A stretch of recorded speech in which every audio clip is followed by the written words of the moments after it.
que é fundo imobiliário toma calote e calcula impactos negativos nos rendimentos. Uma outra matéria já diz que FII reduz dividendo em quase 10% após inadimplência parcial de um inquilino. Saiu uma notícia de inadimplência de um inquilino de um fundo imobiliário que é até meio famoso aqui na Bolsa de Valores, que é o RISART, o RISAT 11 da gestora RISA. Hoje a gente vai conversar sobre esse fundo, você vai entender sobre essa inadimplência, alguns detalhes específicos desse fundo imobiliário.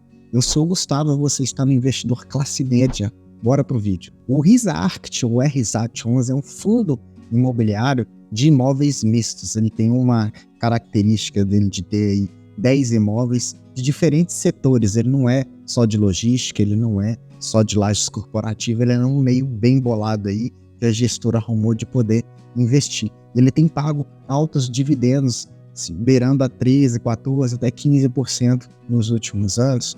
E fundos imobiliários que geralmente pagam um yield muito expressivo, pagam uma taxa aí de dividendos muito alta, o que deixa a gente bastante motivado a investir. Pode ter alguns riscozinhos, né? É aquele famoso patamar. Quanto maior o retorno que você espera, mais propenso ao risco, talvez você esteja apto a ter que tomar, tá bom? Esse fundo imobiliário ele nasceu em 2017, mas a gestora RISA tomou conta dele a partir de 2019. Ele é administrado pelo BTG Pactual. Ele tem um patrimônio líquido. Todos os imóveis do fundo valem 370 milhões. Nos últimos 12 meses, ele pagou um yield de 13,4%. O benchmark dele é IPCA mais 10. O que é benchmark? É a taxa com que ele quer concorrer. Ele quer que o retorno do fundo imobiliário tenha um valor equivalente ao IPCA mais 10. Hoje ele conta com 37 mil cotistas. E vamos para a primeira notícia, que é fundo imobiliário toma calote e calcula impactos negativos nos rendimentos. Uma outra matéria já diz que FII reduz dividendo em quase 10% após inadimplência parcial de um inquilino. O que aconteceu? Segundo a gestora, um dos locatários que não foi identificado pela gestora, daí eu já acho um ponto totalmente negativo, é diferente do vídeo do Vigia que eu fiz, vou deixar aqui no card, onde o Vigia mostrou qual era o locatário que tinha uma possível inadimplência. Aqui o RISART já não quis mostrar, mas esse não pagamento do aluguel referente ao mês de setembro foi impactado agora em outubro no valor menor, em 8 centavos da cota do dividendo. Então o dividendo era para ser 8 centavos a mais, a gente recebe 8 centavos a menos por cota devido a essa possível inadimplência. Hoje a carteira do RISART, do RISAT 11, ele tem a Poligem Embalagens, a Rede Monte Carlo, que são postos, a Confrio, a Andorinha Transportes, a Graval, a Grupo Voar, a Cervejaria Cidade Imperial e a Splice Indústria. Eu estou trazendo isso aqui para vocês porque eu acho de extrema importância quando você investe em fundos imobiliários, você entender a carteira que está naquele fundo imobiliário. Quando eu comecei, lá em 2021, eu não analisava quase nada direito, investia mais pela empolgação, com isso eu tomei alguns riscos e fui aprendendo. Por isso que o intuito de eu ter criado esse canal foi para mostrar para vocês a maneira mais inteligente, teoricamente, né, de poder investir, de conhecer realmente aquilo que você está comprando. Quando a gente investe em fundo imobiliário, a gente tem que pensar que, teoricamente, a gente estaria comprando um imóvel, né? Quando a gente compra um imóvel, a gente não vai lá ver o inquilino, ver o dono, ver como que está o estado. Por que não fazer isso nos fundos imobiliários? Então, eu trouxe esses 10 ativos que é a carteira do RISAT 11. E eu tenho algumas críticas aqui que eu vou mostrar para vocês com a gestora, que eu achei desinteressante por parte deles, né? Ainda mais hoje que a gente tem um maior número de investidores em fundos imobiliários, a falta de transparência da gestora em mostrar o inquilino, eu achei um ponto negativo. A recorrência dos resultados, né? 99% dos fundos imobiliários distribuem os resultados, né? Manda para a gente aquele comunicado onde a gente entende tudo que está acontecendo sobre o fundo imobiliário de forma mensal. Aqui o RISART ele manda de 3 em 3 meses ou de 6 em 6 meses. Eu acho um intervalo muito longo, porque várias coisas acontecem, ainda mais hoje em dia nesse mercado tão aí aquecido, né? Então demora para divulgar, tá? E dele não ter informar desse inquilino aí, eu achei desnecessário por parte da gestão, só para a gente saber o que estava acontecendo. Isso diminuía a segurança de se investir no fundo imobiliário, né? Claro que não é recomendação de compra nem de investimento aqui nesse fundo, só estou trazendo um dado que eu penso mais comigo aqui mesmo. Os dividendos do RISA-ARCT, do RISA-11, sempre foi ondulatório, você está vendo aí? Ele tem uma disparidade muito grande, se distribui muito, distribui pouco, tem hora que distribui valores absurdos, depois distribui um valor menor. No último mês, esse mês agora de outubro, vai distribuir 79 centavos, mês passado distribuiu 73, esse mês distribuiu mais mesmo com o inquilino inadimplente. Então, é um fundo ondulatório, não é um fundo para quem quer receber a mesma quantia de dividendos todo mês. Então, para entrar nesse fundo imobiliário, é bom você analisar isso e ir sabendo, né, que o yield que ele paga de 14% por ano, você vai ter que analisar isso por ano e não mensalmente, porque pode variar muito. Então vamos ver aqui o que o gestor disse, lembrando da disparidade, vocês vão observar que como os relatórios mensais são importantes, tá? Olha só, esse relatório que eu tenho aqui é do mês de junho, se não me engano, porque foi o fim do segundo trimestre. Olha só, o portfólio do fundo fechou o primeiro semestre de 2023 composto com 10 ativos, sendo 8 locatários diferentes. A taxa média de locação é IPCA mais 9,2.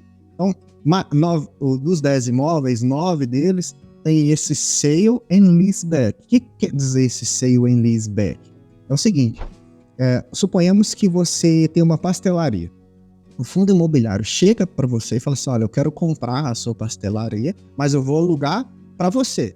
Então, o fundo imobiliário compra o imóvel e aluga para o mesmo proprietário. Em alguns fundos, ele dá a oportunidade de, no fim do contrato, o locatário comprar o imóvel de novo. E alguns, depende do contrato, e alguns outros não. Então, por um lado, isso é bom para quem vende, porque o cara pode pegar e investir no negócio dele, fazer crescer, né, com esse capital que ele pegou do fundo imobiliário. E o fundo imobiliário tem um imóvel para receber ali mensalmente os dividendos, né, receber os aluguéis. E ele tem um imóvel que está sendo construído, que é o Build-to-Suit. O que é esse Build-to-Suit? Build-to-Suit é que ele é construído de acordo com as características do inquilino. Suponhamos que eu tenho uma empresa de logística, eu falo assim, olha, Risa, eu preciso de um galpão logístico nessas especificações que eu vou alugar para você, que eu vou alugar de você daqui a 2 anos, quando estiver pronto. Então, o fundo imobiliário, ele constrói, né, build-to-suit, que é para caber dentro da especificação do cliente, ele constrói isso e aluga. A vantagem é que quando é assim, os contratos tendem a ser bem mais longos e mais seguros, certo? Só que esse imóvel ele não foi concluído porque houve excesso de chuvas, né, na visão aqui do gestor, porém eles estão visitando os ativos aí mensalmente para ver o que está acontecendo, tá bom? E outro ponto que ele destacou na carta é que voltamos dessa... Olha só a diferença, né? Não há qualquer aluguel em atraso ou em renegociação que este fundo não carregue nem jamais carregou na carteira, né, de ativos ligados ao setor de multipropriedades. Olha só, entende como a diferença, a demora na entrega desses papéis faz diferença para o investidor? Porque eu tive que saber por outra fonte, procurando na internet, em sites, em pesquisas, que o fundo teve uma inadimplência, ao contrário de que seu gestor pudesse ter dito isso numa carta mais atualizada ou num fato relevante ou algo do tipo. Então eu achei isso desinteressante por parte da gestora, mostrando mais uma vez como o Vegia foi transparente aí nas informações, certo? Então, o seguinte, o que ele diz também, independente das eventuais captações, manteremos a estratégia de prospectar boas empresas, né, tentar comprar mais imóveis diferentes, tendo a taxa dali, que é o benchmark dele do PCA mais 10, certo? Aqui ele destaca também que a queda na Selic, já a partir do início de agosto, olha só, o dado antigo, deve aumentar o interesse cada vez mais em ativos, fundos atrelados à inflação, o que tende a beneficiar a cota do fundo e, consequentemente, gerar uma varredura de oportunidade para a efetivação da emissão de novas cotas o quanto antes. Acho que esse fundo tentou fazer uma emissão de cota, mas teve esse processo interrompido. Todo esse burburinho fez o fundo despencar um pouco, né? Ele está custando hoje R$ 88,70, que é o valor de mercado, mais o valor patrimonial, está em 99,7. Eu vou deixar um vídeo aqui onde eu te explico direitinho a diferença entre valor de mercado e valor patrimonial, que casa com o P sobre VP, que é o preço sobre o valor patrimonial, que quando a gente compra fundo imobiliário é um dos primeiros requisitos que a gente olha. Clica aqui que você vai gostar. Então, o fundo ele vem acumulando uma rentabilidade aí desde o início do ano de menos 3,81%, mas desde o ano passado ele já carrega um déficitzinho no valor da sua cota, hoje custando R$ 88,70 devido a tudo que está acontecendo, né? Então, essa aqui é a lista de todos os ativos que ele tem, mas a gente vai passar rapidamente de um por um, tá bom? O primeiro, a gente tem a Polygiene Embalagem, que é do segmento alimentício, né? Com as embalagens de polietileno, polipropileno, poliéster e polipropileno bioorientado, né? Que é o BOPP. Então, ele faz esses produtos, alocado por 10 anos, sem direito de recompra. A gente tem a rede de postos Monte Carlos, né? Tem um valor de aquisição de 20 milhões e a operação também que dura aí 10 anos de locação. A gente tem também a rede de postos, né, que é a que está sendo construída build to suit, mas que ainda está aí com alguns embargos. A gente tem a Confrio, que é a empresa brasileira de logísticas ligada à área de alimentos e do agronegócio, também com um contrato aí até 2031. Depois a gente tem a Andorinha, que é uma empresa de transporte rodoviário, então o imóvel é do Risa Arctio. Depois a gente tem esse outro imóvel aqui localizado em São Paulo, né, em Presidente Prudente também, que é da empresa Andorinha. Depois a gente tem essa empresa Granol, que é uma das maiores fabricantes de farelas e óleos vegetais no Brasil, né? Esse imóvel faz parte do portfólio do fundo. A gente tem a Voar Aviação, que participa no aluguel e manutenção das aeronaves, né? Então, a Risa Arctio é dona deste galpão logístico, tá? E a gente tem também a cervejaria da Cidade Imperial, com um contrato de 5 anos, e tem o grupo Splice também, que era uma concessionária de telefone fixo, mas migrou para outra área de atuação, né, em educação, real estate, infraestrutura e tecnologia, com um contrato de 5 anos. E aqui a gente tem também, agora, como que o fundo ganha dinheiro. Então ele receita, a gente tem os dados aí, eu vou pegar o dado do segundo trimestre de 2023, que ele teve uma receita de 14 milhões, teve um total de despesas de 1,8 milhão, e fazendo aquela famosa conta que eu faço em todos os vídeos, para analisar o tanto que a despesa interfere nos resultados das receitas, deu 12,8%. Alguns investidores aí mais famosos e conceituados tendem a gostar entre abaixo de 15%, por exemplo, abaixo de 20%, já acham um fator legal. Então, não é um fundo que tem gasto aí com muitas despesas. E para a gente investir nesse fundo no RSAT11, da Risa, a gente vai pagar R$ 88,62 e te paga um dividendo de 79 centavos. Isso dá um yield anual de 13,4%. E aqui o preço sobre o valor patrimonial está 0,89, ou seja, ele está com um desconto sobre o valor original de 11%. É como se você comprasse a cota com desconto. Tem gente que compra cotas desse fundo aceitando o risco que ele tem pelo preço em desconto, né? Então, esse preço em desconto justifica você entrar no fundo com um determinado risco. Tem gente que já não quer de jeito nenhum. Na minha carteira pessoal, eu tenho esse fundo, o RSAT11. É um fundo que realmente ele paga muito inconstante, é um ondulatório, mas sempre pagou um alto yield. Comprei ele na época que eu não sabia investir direito, eu não analisava corretamente os fundos imobiliários. Ele está lá na minha carteira até hoje.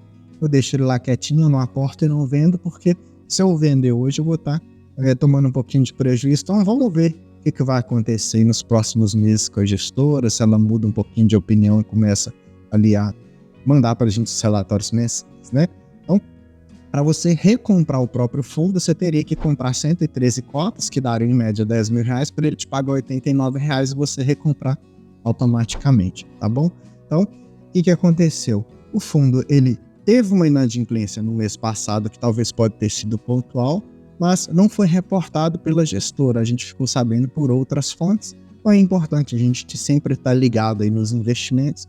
É importante também que você fique ligado aqui no canal para você receber essas novidades, né? Sentiu falta de alguma informação deste fundo imobiliário que você gostaria que tivesse? Deixa aqui seu comentário que eu vou te responder lá com todo carinho, certo? E se você gostou, Vou deixar aqui uma playlist só de fundo imobiliário.